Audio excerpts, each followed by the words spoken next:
Namaste and welcome to Mukesh Kumar GK online class on YouTube. Today you gonna learn some beautiful GK questions. GK is an asset that you carry with you all student life. आपका स्वागत है इस beautiful GK session में। तो चलिए दोस्तों शुरू करते हैं आज का session. Let's see the first beautiful question of this beautiful GK session.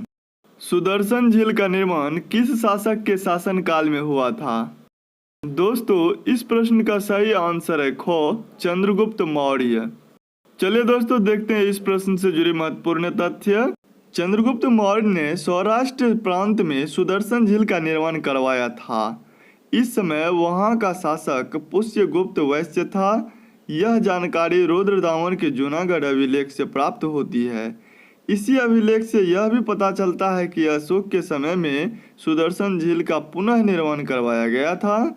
उस समय राज्यपाल तुषास्प यवन था। चलिए दोस्तों अगला प्रश्न देखते हैं।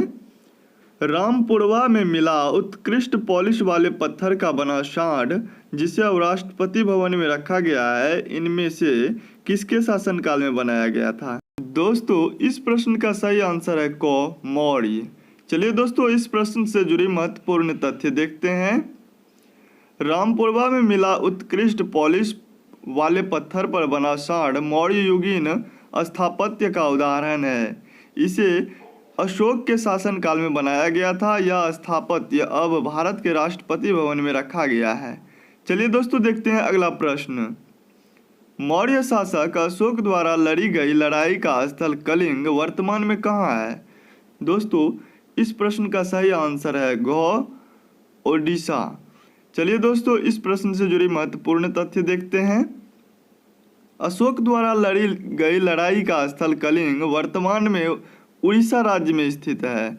यह स्थल दामोदर तथा गोदावरी नदी के बीच में उपजाऊ वाले स्थल है। अगला प्रश्न है, निम्नलिखित में से कौन सा क्षेत्र प्राचीन काल में मगध के नाम से जाना जाता था? दोस्तों इस प्रश्न का सही आंसर है क गंगा का दक्षिणी क्षेत्र। चलिए दोस्तों इस प्रश्न से जुड़ी महत्वपूर्ण तथ्य देखते हैं। 6ठी शताब्दी ईस्वी पूर्व गंगा के दक्षिणी तट पर मगध राज्य का उदय हुआ। वर्तमान बिहार राज्य के गया, पटना तथा शाहाबाद जिले मगध साम्राज्य में स्थित थे। इसकी राजधानी गिरिब्रज अथवा राजगिरी थी। मगध साम्राज्य की स्थापना हर्यक वंश के शासक बिंबिसार द्वारा की गई थी। यह साम्राज्य तत्कालिक 16 महाजनपदों में सबसे शक्तिशाली महाजनपद था। चलिए दोस्तों बात करते हैं अगले प्रश्न पर। दोस्तों अगला प्रश्न है, अर्थशास्त्र के अनुसार मौर्य काल में उत्तर पश्चिम भारत किस लिए प्रसिद्ध था?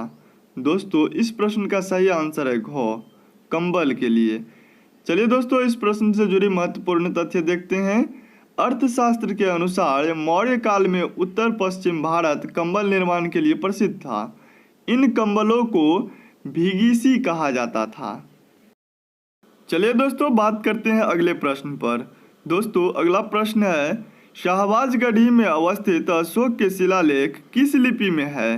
दोस्तों इस प्रश्न का सही आंसर है क खरोष्टी लिपि में। चलिए देखते हैं इस प्रश्न से जुड़े महत्वपूर्ण तथ्य। शाहबाजगढ़ी पाकिस्तान के पेशावर जिले में स्थित है। यहाँ से अशोक के शिलालेख प्राप्त हुए हैं। इन शिलालेख की लिपि खरोष्टी है। सम्राट अशोक के सभी लेख प्राकृत भाषा में लिखे गए हैं, जिन्हें लिखने के लिए 2 लिपियों का प्रयोग किया गया है, ब्राह्मी लिपि व खरोष्टी लिपि। पाकिस्तान स्थित शाहबाजगढ़ी व मानसेहरा को छोड़कर जितने भी शिलालेख हैं वे सभी ब्राह्मी लिपि में लिखे गए हैं। शाहबाजगढ़ी व मानसेहरा के शिलालेख खरोष्टी लिपि में लिखे गए हैं।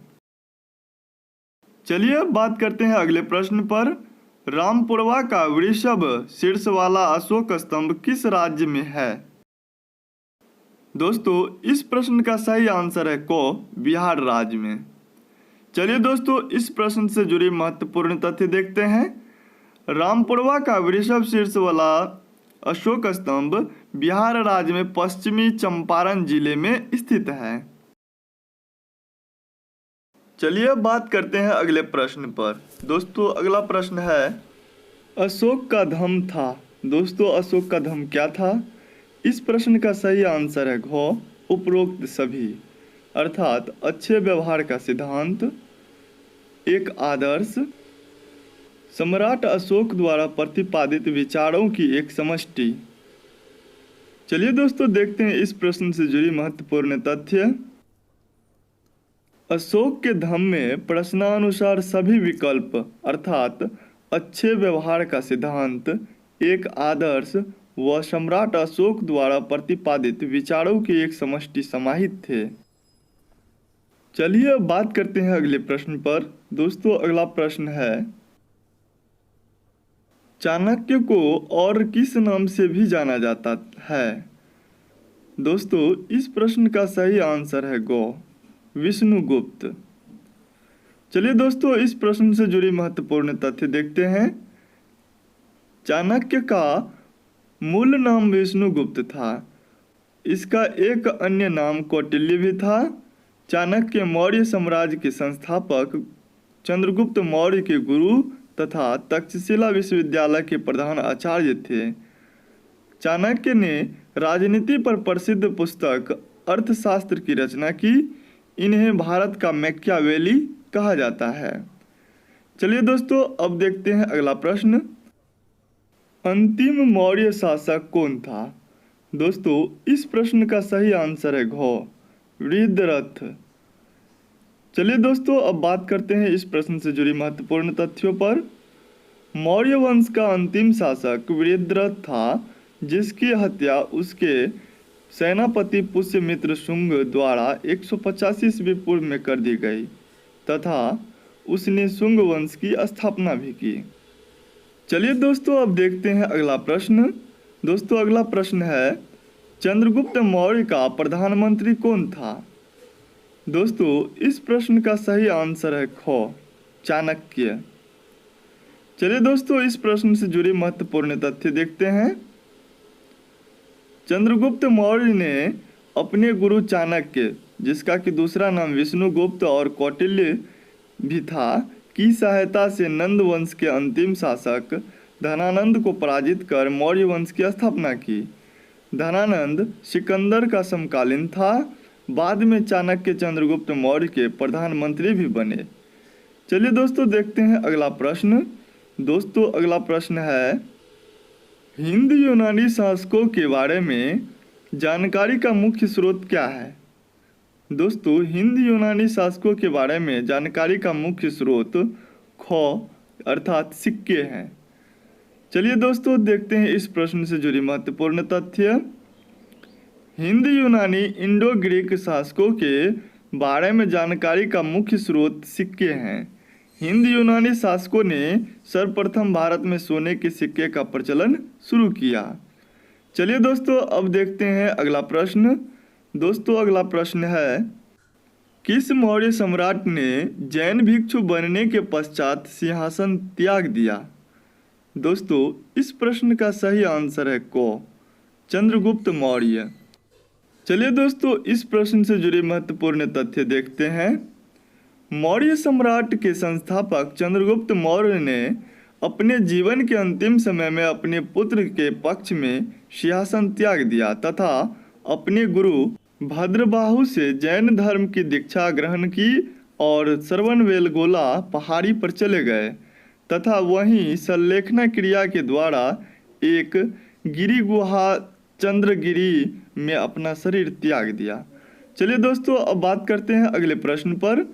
निम्नलिखित में कौन सा शहर मौर्य साम्राज्य की राजधानी थी? दोस्तों इस प्रश्न का सही आंसर है क, पाटलिपुत्र। चलिए दोस्तों इस प्रश्न से जुड़ी महत्वपूर्ण तथ्य देखते हैं। मौर्य साम्राज्य की स्थापना चंद्रगुप्त मौर्य ने अपने गुरु चाणक्य की सहायता से 322 ईस्वी पूर्व में किया था और अपने साम्राज्य की राजधानी पाटलिपुत्र को बनाया। चलिए दोस्तों अब देखते हैं अगला प्रश्न। सम्राट अशोक ने बौद्ध धर्म के प्रसार के लिए श्रीलंका किसे भेजा? दोस्तों इस प्रश्न का सही आंसर है घ, महेंद्र, जो कि उनके पुत्र थे। चलिए दोस्तों इस प्रश्न से जुड़ी महत्वपूर्ण तथ्य देखते हैं। मौर्य सम्राट अशोक ने श्रीलंका में बौद्ध धर्म के प्रचार के लिए अपने पुत्र महेंद्र तथा पुत्री संघमित्रा को श्रीलंका भेजा। अश्वघोष बुद्ध चरित्र सौंदरानंद एवं सारिपुत्र प्रकरण के लेखक थे तथा वसुमित्र चतुर्थ बौद्ध संगति के अध्यक्ष थे। अगला प्रश्न है चंद्रगुप्त मौर्य के गुरु थे। दोस्तों इस प्रश्न का सही आंसर है ख चाणक्य, जिसका अन्य नाम विष्णुगुप्त और कौटिल्य था। चलिए दोस्तों इस प्रश्न से जुड़ी महत्वपूर्ण तथ्य देखते हैं। मौर्य वंश के संस्थापक चंद्रगुप्त मौर्य के गुरु चाणक्य थे। चाणक्य का मूल नाम विष्णुगुप्त था। इन्हें कौटिल्य के नाम से भी जाना जाता है। चाणक्य ने राजनीति शास्त्र पर आधारित अर्थशास्त्र नामक पुस्तक की रचना की। इन्हें भारत के मैकियावेली भी कहा जाता है। चलिए दोस्तों देखते हैं अगला प्रश्न। दोस्तों अगला प्रश्न है भारतीय इतिहास में पहली बार लोगों के जन्म एवं मृत्यु का पंजीकरण किस काल में किया गया। दोस्तों इस प्रश्न का सही आंसर है घ मौर्य काल। चलिए दोस्तों इस प्रश्न से जुड़े महत्वपूर्ण तथ्य देखते हैं।